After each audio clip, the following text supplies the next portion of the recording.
Hindi lang po si Marcos Jr. ang nakatikim ng banat ni VP Sara, kundi pati si Martin Romualdez.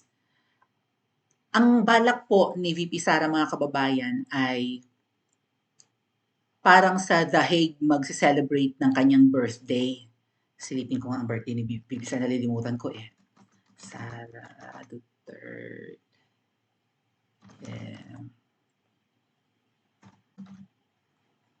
Sa Mayo, May 31st, tapos ng eleksyon. Okay, so siguro ang plan ni VP Sara, kahit na, alam mo, ang dami nagwo-worry ng umuwi yan eh, di ba? Baka mamaya tambangan o baka maulit yung ginawa. Sabagay, hindi naman na siguro mangangahas, di ba? Ang Marcos administration na ulitin ang ginawa kay PRRD na pagka-uwi galing Hong Kong ay pinatambangan na sa mga pulis sa NAIA at pinabitbit na sa ICC. So far kasi wala namang threat kay VP Sara. Meron actually, isinama siya sa kasong isinampa sa ICC pagdating sa war on drugs, mga kababayan. Sila ni Bato, in fact, no? And even Bongo yata. So target talaga ang mga Duterte at mga Duterte allies na gipitin. And si VP Sara pinagbibintangan din na kasabwat sa mga extrajudicial killings sa Davao City dahil naging mayor nga ng Davao City si VP Sara. So ang birthday pala ng ating Vice President ay May 31st.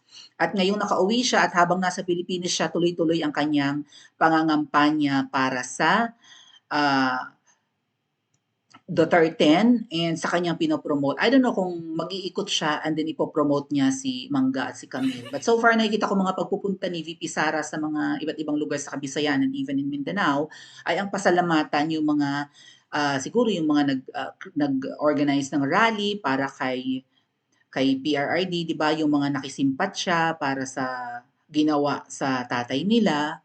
So May 31st pala katapusan ng Mayo. So next month na ang birthday ni VP. So tapos na ang election noon, pwede na siyang bumalik sa the Netherlands para asikasuhin yung and I hope hindi na abutin ng May 31st si Tatay Digong, right? Hopefully wag nang bumalik si VP Sara sa The Hague. Hopefully, totoo yung pinost ni Kuya Jay Sonza na makakalabas si PRRD bago mag-eleksyon. Hindi niya pinangalanan, pero mukhang si PRRD ang kanyang tinutukoy. Alright? So, ang sabi ni Attorney Glenn Chong, going back to Martin, yung pagbitbit kay PRRD or pagkidnap papuntang The Hague, ay nagdadalawang isip itong si Tambaluslos at saka si Ngiwi M or si Kuting Jr. Pero ang nag-push talaga nito through Lucas Bersamin or yung executive secretary ni Ngiwi M and Marbil. Marbil is PNP chief. Is he? Marbil? Right? Marbil? Basta si Marbil daw eh. Oh, hindi ba siya yung sa AFP? AFP yata. Armed Forces of the Philippines. Mukhang bading yung sa PNP, right? PNP? Teka, nasilipin ko.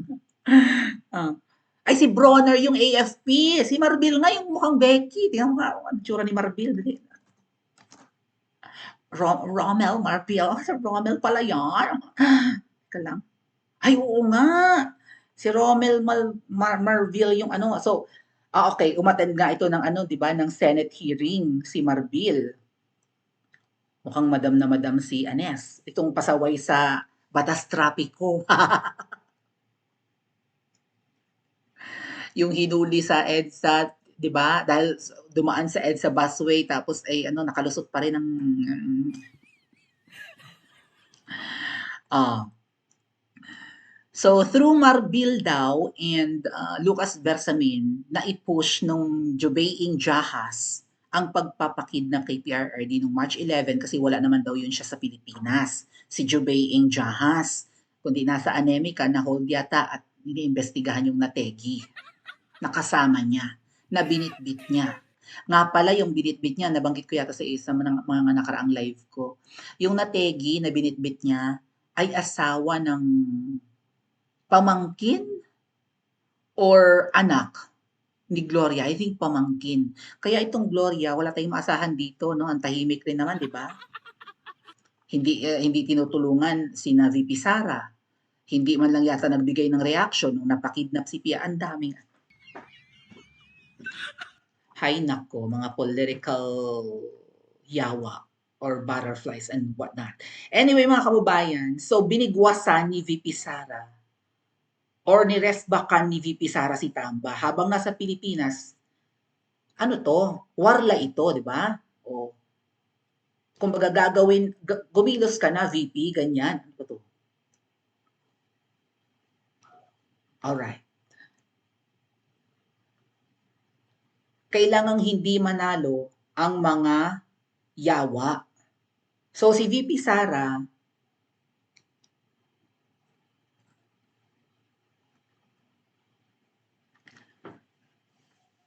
ay binanat-banatan si Tambang. At huwag daw iboto ang kanyang tingog. Ang tingog, mga kababayan, kalat na kalat all over the Philippines. Sa kanilang mga mga tarpulin, ang pagmumuka. Tingog, asawa yan ni Anis. Asawa ni Tamba yan, di ba? And then nandun din si Carla Estrada, right? Tingog. Kaloka, no? Vice President Sara Duterte has urged the public to reject the Tingog party list in the upcoming elections. Huwag niyo raw iboto ang Tingog, branding it as a political tool created by House Speaker Ferdinand Martin Romualdez to consolidate power. Nagpapalakas talaga si Tamba. Yan yung sinasabi ko sa inyo, mga kababayan eh. Congressman na nga ng Leyte, tapos may party list pa, so doble-doble ang salapi. Gets? Marami ang gumagawa nito ngayon, hindi lang si Tamba. Kongresista ka na nga, and then meron ka pang party list. So may mga uupo pang tatlong representative ng party list. Di ba tatlong nominees yun? O malamang si Yeda, si, may isa pa eh, parang may pagka-Becky, and then si Carla Estrada. Tatlo yan, di ba? Tatlong seats ang pwede mapanalunan ng party list kapag ka na-achieve nila yung dami ng botong kinakailangan. So ang alam ko dyan, mga babayan, parang 300,000 votes lang ang kailangan ng isang party list para manalo. And kapag naka-achieve ng 1 million votes, isang seat ang ibibigay. May mga ganong ruling sila eh. Right? Or maybe 3 seats. Himayin natin yan sa mga susunod na araw. Pero ganun nga. Biro mo yung doble-doble ang pera ng mga to, tatanggap ng annual budget, and then yung mga pang-ayuda nila. Right? Yung mga for later release kung sakaling ma-impeach si VP Sara. So, ikinakampanya ni VP Sara na huwag iboto ang party list ni Tamba. O ano Tamba? Laban? O, huwag daw iboto ang party list. Duterte youth lang ang dapat iboto since napakalaki ng population ng Pilipinas at hindi naman ganun kalaki ang kinakailangang boto sa isang party list. So marami pong party list na pwede nating ikampanya. One nga, yung Duterte Youth Party List, ang tanging party list or yung mga representatives na sina Cardema na nagtanggol kay VP Sara no, at saka kay Pangulong Duterte nung pinatawag sa lower house or sa, di ba, sa Quadcom si dating Pangulong Duterte. And then, ano ba, yung kay Spokes Harry Roque, supportahan nyo rin po yun. Ano ba, Gabay? Letter G, right? Gabay. Gabay part list ni Spokes Harry Roque. Ano pa? Ipanaw, Sambayanan, ni na Doc Lorraine Badoy and Attorney Marlon Busantog. Ayan, tatlo lang inaalala ko eh. Pero yan, supportahan nyo po yung mga yan. Huwag lang ang mga makakaliwang party leos. At ang tingog ni Tambi, basahin ko nga tong article na to. Vice President Sara Duterte has urged the public, yada speaking during a visit to evacuees in La Castellana, Negros. Nag-iikot si VP Sara sa Kabisayaan. Ay tingog pa naman is a Visayan word, di ba? So medyo malapit sa puso ng mga Bisaya ang tingog. Tingog means bosses. Magiging bosses nyo raw sa Kongreso. Mga ganun ganap. Nag-ikot si VP Sara at pumunta sa evacuees ng La Castellana. Ito yung naputukan siguro ng Kanlaon. Okay. Duterte declined to respond to the latest criticisms from Tingog Representative. Si Jude Asidre din sinasabi kong parang akla.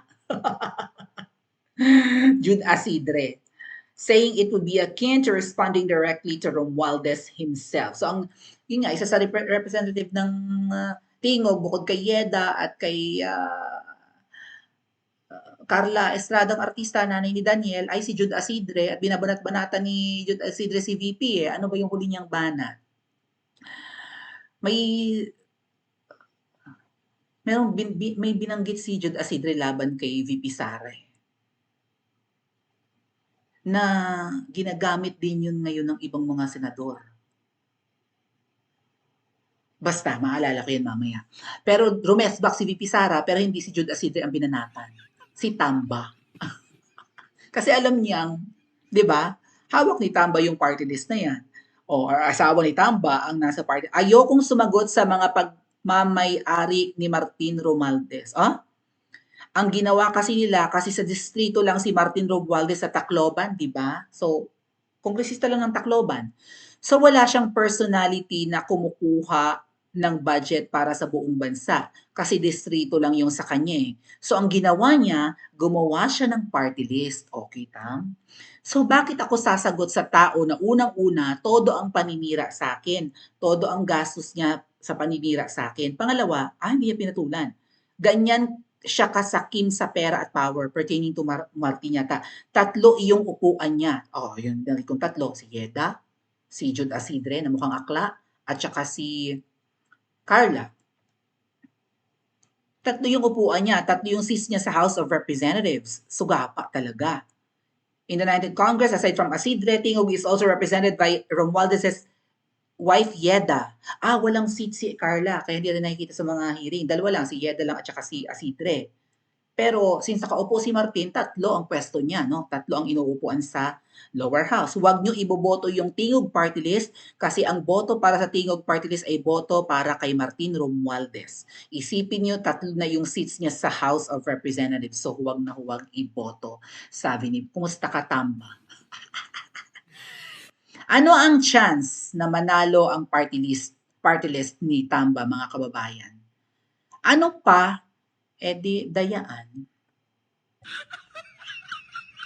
Yung karibal ni Tamba sa Tacloban, si Ma'am Nene ba yun? Magandang babae. May death threat yun eh. Right? Bukod tanging siya ang naglakas loob na lumaban kay Martin Romualdez. And I don't know kung ipupush pa rin nun, wala akong balita, alamin natin soon. No? Yun lang ang bukod tanging bumangga kay Tamba. Yung ibang bumabangga kay Tamba, may nangyayaring hindi maganda.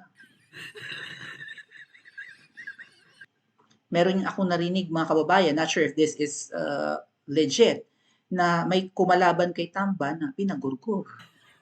Para wala nang lumaban. Bukod sa may mga lumalaban sa kanya na binabayaran na lang para mag-back out. Allegedly. Ay kung magbabayad ng bilyones, huwag kang tumakbo. Ay syempre, may higit pa sa bilyon ang nakaw. Right? Ay pera ng maliwanag, huwag ka nang lumaban, di pa manganganib ang buhay mo. May mga ganyang instances daw. Di umano, mga kababayan. So, kung mangyayari na walang dayaan ng botohan, talo si Tamba kahit party list niya. Durog siya. Lahat ng kumalaban kay VP Sara, nasira ang buhay. Or nagkandalugi-lugi ng bilyones, ganyan kalakas si VP Sara.